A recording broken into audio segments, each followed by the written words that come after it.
Un servicio como el de Cristo. Un servicio como el de Cristo es el título de este quinto tema de esta semana. La expresión un servicio como el de Cristo suele como referirse a una forma de servir o inspirada en el ejemplo de Jesús, o también Cristo inspirado en su Padre, o Cristo inspirado en el amor. Cristo es inspirado por el amor para luego aplica un servicio único hacia la humanidad, con humildad, amor, compasión y entrega desinteresada hacia los demás. Eso es Cristo. También nosotros lo podemos hacer. No somos perfectos ni seremos perfectos, pero lo podemos hacer. Algunas características de este tipo de servicios son, bueno, primeramente, antes de continuar, quiero decirles que vamos a como a hablar o vamos a como a darme a resumir un poquito sobre el título de esta lección, que se titula Un servicio como el de Cristo. Vamos a hablar un poco sobre el título del tema. Algunas características del servicio son como la humildad, servir sin buscar reconocimiento ni prestigio, 1, 2, amor al prójimo, ayudar por el bien de las personas sin favoritismo. Tercero, compasión, atender las necesidades físicas, emocionales, espirituales de quienes sufren. Cuarto, sacrificio, estar dispuesto a dar tiempo, esfuerzo e incluso renunciar a intereses personales por el bienestar de otros. Quinto, obediencia a Dios. Para la tradición cristiana, el servicio de Cristo estaba orientado a cumplir la voluntad del Padre. Por ejemplo, tenemos un pasaje bíblico en Marcos 10:45 que dice así: porque el Hijo del Hombre no vino para ser servido, sino para servir y para dar su vida en rescate por muchos. Así que, queridos amigos, en la práctica, un servicio como el de Cristo puede expresarse mediante actos de bondad, perdón, acompañamiento, cuidado de personas vulnerables, justicia y amor hacia los demás, tanto dentro como fuera de una comunidad de fe.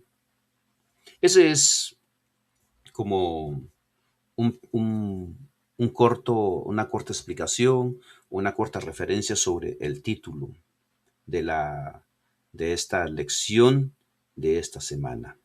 Un servicio como el de Cristo. En otras palabras, podríamos decir de que un servicio como el de Cristo no hay otro. Es único, perfecto, súper perfecto, nada comparado. Primera de Corintios 4, 1, 2 dice: así pues tengamos los hombres por servidores de Cristo y administradores de los ministerios de Dios. Ahora bien, si requiere de los administradores que cada uno sea hallado fiel. En 1 Corintios también 3, 1 al 4 dice así: de manera que yo, hermanos, no puede hablaros como a espirituales, sino como a carnales, como a niños en Cristo. Os di de beber leche, no en vianda, porque aún no erais capaces, ni sois capaces todavía, porque aún sois carnales. Pues habiendo entre vosotros celos, contiendas, disensiones, no sois carnales, andáis como hombres. Porque diciendo el uno, yo ciertamente soy de Pablo, y el otro, yo soy de Apolo, ¿no sois carnales? Bueno, aquí Pablo empieza como a dar referencia sobre cuando nosotros conocemos el Evangelio, cuando nosotros venimos al conocimiento de la Biblia. No se vayan a confundir, porque todos tenemos Biblias en nuestras casas. Pero eso no quiere decir de que tenemos conocimiento sobre la voluntad de Dios. Tenemos una Biblia, no significa que sabemos o conocemos a fondo la voluntad de Dios. El hecho de tener un ejemplo, ¿no? El hecho de tener cualquier objeto en tu casa, el hecho de tener un carro, una moto, no significa que tú sabes manejar. El hecho de tener alguna cosa, algún objeto, no significa que sabes operar ese objeto. Entonces, eh, Pablo hace referencia sobre los niños, ¿no? Porque él dice, yo llegué a ustedes, los traté como niños. Y es que cuando nosotros conocemos a Cristo, cuando nosotros llegamos a los pies del Señor Jesús, cuando nosotros empezamos a leer la Biblia, llegamos a ser como niños porque no tenemos conocimiento de la palabra de Dios. Entonces, por lógica, por ley moral, el pastor, el, el anciano, los líderes de la iglesia deberían de tratarnos como nuevos, como niños, porque acabamos de empezar, estamos empezando. Entonces, por lógica, te tienen que tratar como un niño. Ya después, poco a poco, tú tienes que progresar, crecer en el conocimiento de la palabra de Dios, conocer en el conocimiento del bien, del amor, etcétera, de Cristo, en tu iglesia. Entonces, a eso es lo que se refiere Pablo, que Pablo llega y trata a ellos como niños porque pues, son nuevos. Pero lo que le sorprende a Pablo es que aún después de muchos años, después de mucho tiempo, esa niñez existe todavía en la iglesia, existe todavía en los miembros, en la congregación. Entonces él se queja de eso. ¿Por qué ustedes siguen como carnales, siguen todavía como niños? ¿Por qué no maduran? ¿Por qué no crecen? ¿Por qué no se hacen adultos en su vida espiritual? Entonces, para hacer el bien, en otras palabras, para tener un buen servicio a la humanidad, a nuestros prójimos, a nuestros hermanos, tenemos que tener, tenemos que, para tener un buen servicio, tenemos que madurar. Tenemos que dejar la niñez por un lado. Tenemos que dejar todas las cosas que perturben, que no causan el bien, que nos ayudan a superar, a crecer en Cristo. Tenemos que dejar a un lado y mejorar nuestra vida. No tengo mucho tiempo para dar explicaciones. Pablo insinúa que las camarías son el resultado de una falta de madurez espiritual. Sin embargo, antes de abordar este tema, afirma, tenemos el pensar de Cristo. Esto está en Primera de Corintios 2:16 que dice, porque ¿quién conoció la mente del Señor? ¿Quién le instruirá? Mas nosotros tenemos la mente de Cristo. Tenemos la mente de Cristo. Es probable que esa frase se refiere a la forma de pensar y actuar de Cristo. En otras palabras, el creyente tiene la mente o pensar en Cristo, o pensar de Cristo. Cuando piensa y actúa como Él, sin embargo, poner en práctica esto en todos los aspectos de la vida no es tan fácil. Y eso es muy notable, eso lo notamos entre nosotros. A mí digo en nosotros. En el mundo greco-romano existía mucha competencia entre los políticos, los filósofos, los pensadores y los líderes religiosos, aún en la actualidad, ¿no? Humano es humano. Al parecer, el anhelo de aprobación cultural llevó a la iglesia de Corinto a seguir los estándares seculares, en vez de seguir el estándar de la Biblia, en vez de seguir las reglas de la Biblia, en vez de seguir la Biblia como guía, se empezaron a arrastrarse a través del, de las costumbres romanas, griegas, etcétera. Y esto causa problemas. ¿Cómo nos ayuda? Vamos a ver, Filipenses 2, 5 al 8 dice, haya pues en vosotros este sentir que hubo en Cristo, también en Cristo Jesús, el cual siendo en forma de Dios, no estimó el ser igual a Dios como cosa a quien aferrarse, sino que se despojó a sí mismo, tomando en forma de siervo, hecho semejante a los hombres, estando en la condición de hombre, se humilló a sí mismo, haciéndose obediente hasta la muerte y muerte de cruz. Ese es Filipenses 2, 5 al 8. Todas estas cosas que Cristo hizo, toda esa humillación, todo ese amor, esa sencillez que Cristo desarrolló, es el amor hacia los seres humanos. ¿Cómo nos ayuda pues este texto a comprender la expresión, el pensar en Cristo? Al igual en Corinto también se estaba produciendo divisiones en la iglesia en Filipos, aunque quizás en menor medida. Filipenses 2, 1 al 8 dice, por tanto, si hay alguna consolación en Cristo, si algún consuelo de amor, si alguna comunión del Espíritu, si algún afecto entrañable o alguna misericordia, completad mi gozo, teniendo lo mismo, teniendo el mismo amor, unánime, sintiendo una misma cosa. Nada hagáis por contienda o por vanagloria, antes bien con humildad, estimando cada uno a los demás como superiores a él mismo, no mirando cada uno por lo suyo propio, sino cada cual también por los otros. Espero que hayan entendido, no voy a explicar mucho porque el tiempo es corto. La expresión servidores de Cristo se refiere al servicio cristiano. Estas palabras pueden transmitir la idea de que los creyentes sirven a Cristo como ayudantes o subordinados. Está claro de que una visión correcta de los líderes humanos se basa en el ejemplo del liderazgo de Cristo. Los siervos son también descritos como administradores. Cada uno de ustedes es un administrador, es decir, es decir, personas a las que ha sido confiada la administración, ha sido confiada la palabra de Dios, ha sido confiada la iglesia. Queridos amigos, hasta ahí vamos a llegar. Gracias por haber estado aquí. No se olviden que el título de este tema se titula Un servicio como el de Cristo. Ahora usted póngase a pensar qué tipo de servicio usted tiene hacia la humanidad, sus hijos, su esposa, sus vecinos, su comunidad. ¿Qué tipo de servicio tiene usted hacia la humanidad?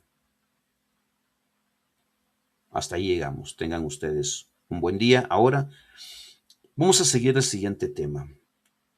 Vamos a entrar en el siguiente tema y prácticamente yo diría es el último tema que vamos a estudiar esta semana y el título es Un estilo de vida que refleja la cruz. Un estilo de vida que refleja la cruz. Aquí tienes una reflexión sobre este tema. Un estilo de vida que refleja la cruz.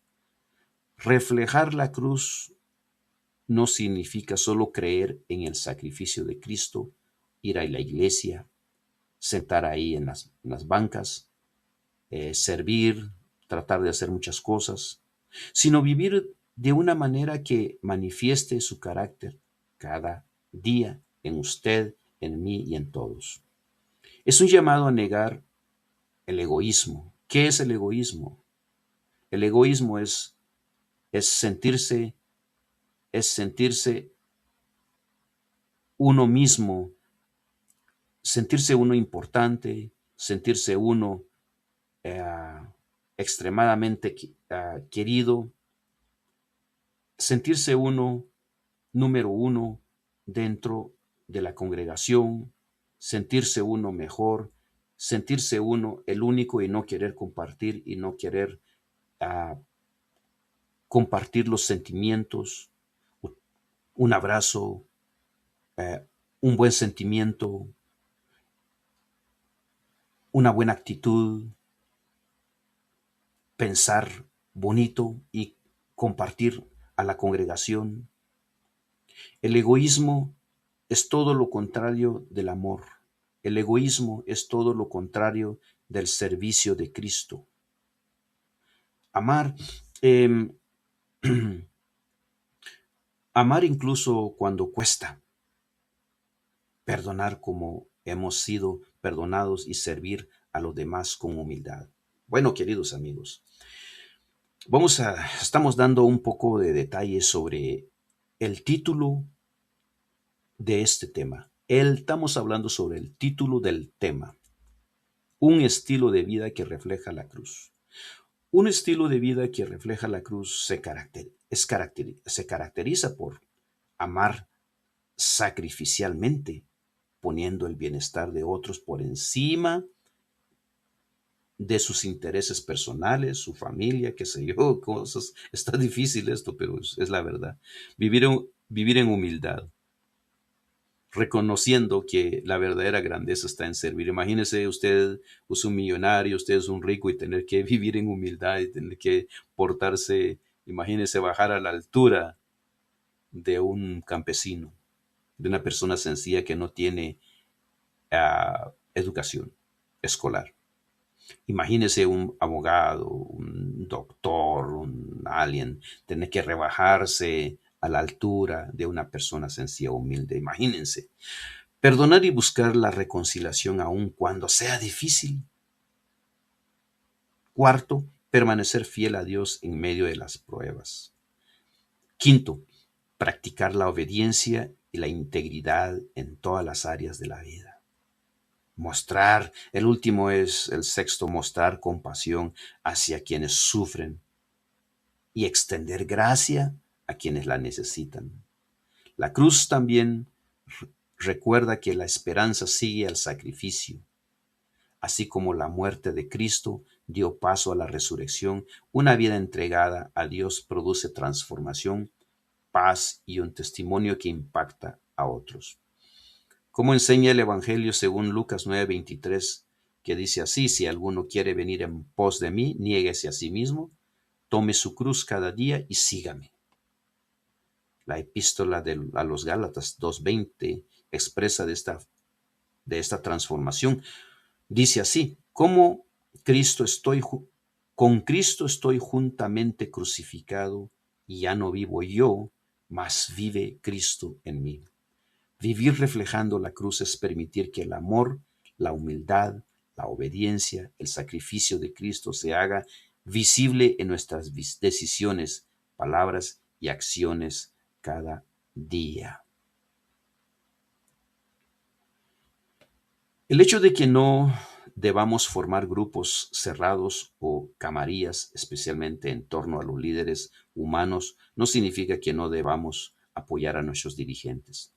Se supone que debemos apreciar y ayudar a quienes dirigen el trabajo de la iglesia. Dios encarga a las personas que cumplan su ministerio en la tierra.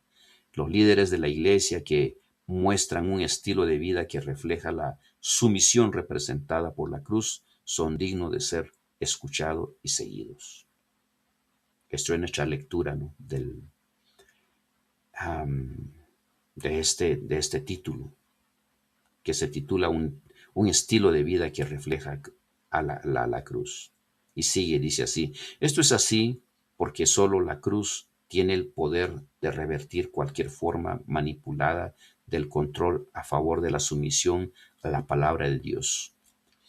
Los líderes cristianos atribuyen el éxito de su ministerio solo a Dios, un verdadero cristiano. En su misericordia personal, incluso Jesús como ser humano atribuyó la gloria a Dios. Juan 17:4. No se olviden eso, que un verdadero cristiano, una persona que está al servicio de Cristo, que refleja el servicio de Cristo, toda obra que hace atribuye al Padre y no a sí mismo. Si, según Pablo, el ministerio cristiano, fiel debe de basarse en lo que podemos llamar una teología de la cruz, un evangelio de la cruz, una predicación de la cruz, un conocimiento de la cruz. Pero no se vayan a olvidar de que, como ya hablamos en los temas anteriores, que la cruz no te salva. Se hace mucho referencia a la cruz porque es el medio que se ocupó para que Cristo em, fuera llevado, fuera crucificado, de ahí murió en esa cruz y sobre esa cruz al sepulcro y del sepulcro vino la victoria de la resurrección. Es una conexión entre Cristo y la cruz. Pero no se olvide, no idolatre la cruz. No vaya a idolatrar. No vaya a adorar la cruz, porque la cruz no le salva a usted. La cruz es un medio de interpretar, es un medio de dar a conocer, es un medio de darle a usted una idea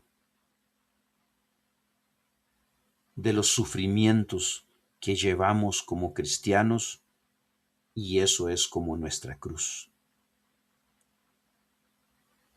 Es como nuestra cruz que llevamos. Todos los sufrimientos, todas las penas es como nuestra cruz. Es como un madero que llevamos en nuestra vida. Acuérdese que acabábamos de hablar hace poco sobre la humildad, la sencillez. Si usted es rico, usted va a tener que ponerse igual que otro que no es rico. Usted va a tener que bajar a la altura de las personas que no son de su nivel. Esa es la cruz. También esa es la cruz. No exactamente la cruz, pero también esa es la cruz. También tener que sufrir persecución es la cruz. También tener que sufrir entre hermanos, tener que llevar, cordura, tener que ser paciente. Todo lo que es servicio, todo lo que es al servicio del Señor Jesús, todo lo positivo es una cruz, porque no es nada fácil de practicar eso. Es difícil. Si alguien a usted le va a ofender, usted va a tener que callar y no puede ofender para atrás. Esa es una cruz. Es parte de la cruz. Entonces, lo que yo digo es que nuestro estilo de vida, nuestro estilo de vida espiritual, material, mental, emocional, tiene que ir reflejando Cristo en nuestra vida. Y eso no es nada fácil. Es difícil. Si alguien dice que es fácil, pues a mí me gustaría que me lo mostraran con la Biblia, porque a mí me gustaría llevar una vida fácil, una vida cristiana fácil. Cometemos pecado cada rato, cometemos pecado con los ojos, con las manos, con los pies, con nuestra mente, con nuestros corazones, con nuestro cuerpo, etc. Como dice Isaías, como dice la Biblia, ¿no? Que somos una podrida llaga y que en nosotros no hay nada bueno. Bueno, regresando a Pablo, según Pablo, el ministerio cristiano fiel debe basarse en lo que podemos llamar una teología de la cruz, ¿no? Los líderes cristianos siguen las huellas de Jesús. Los líderes cristianos, los ancianos, los pastores, deberían de seguir las huellas de la cruz de Jesús, al estar dispuesto a sufrir por sus hermanos y hermanas, e incluso si es necesario, a morir por su ministerio. Ese es el verdadero servicio. Un servicio de vida que refleja la cruz. Este es. Pablo se refiere a sí mismo y a Apolo como hombres sentenciados a muerte. O sea, en otras palabras, todos tenemos que morir. Se los describe como personas que se enfrentan al hambre y la sed y la desnudez, además de ser abofeteados y estar sin hogar. Primera de Corintios 4:11 dice, hasta esta hora padecemos hambre, tenemos sed, estamos desnudos, somos abofeteados y no tenemos morada fija. Esa es la vida del verdadero cristiano.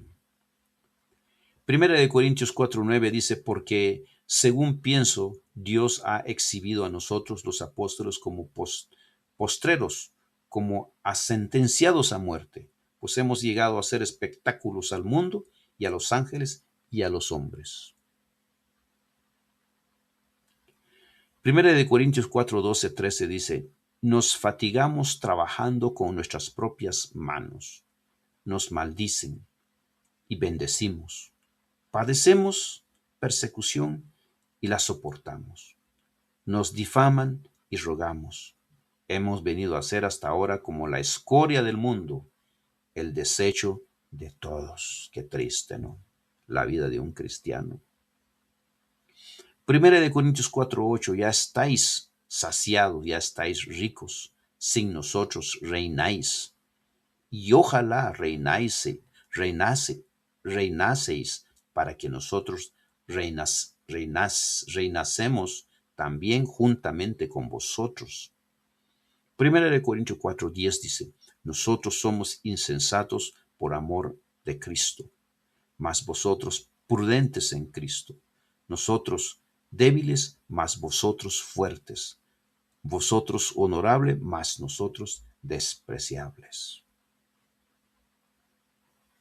Primera de Corintios 4:6. Por esto, hermanos, lo he presentado como ejemplo en mí y en Apolo por amor de vosotros, para que en vosotros aprendáis a no pensar más de lo que está escrito.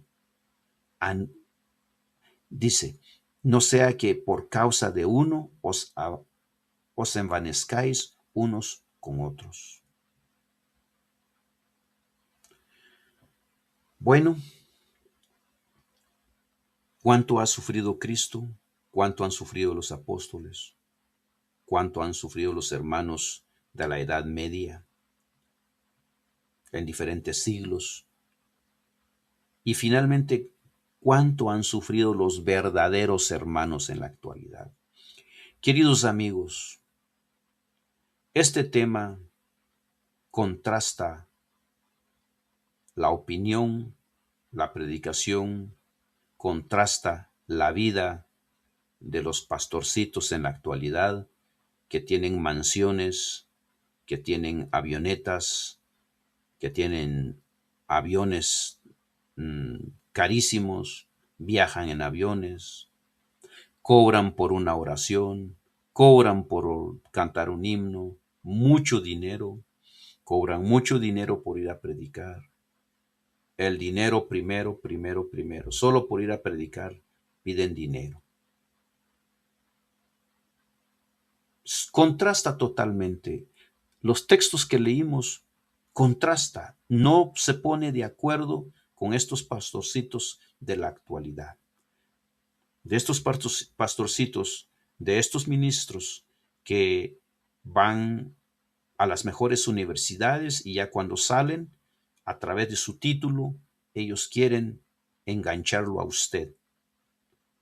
Quieren enganchar a la comunidad, quieren enganchar a ricos, pobres, en su forma de evangelizar, pero no de acuerdo al estilo de vida que refleja la cruz, no al estilo del evangelio de la cruz, del evangelio de Cristo, el mensaje de Cristo, la palabra de Dios. Cuando usted lee la palabra de Dios, no se asemeja.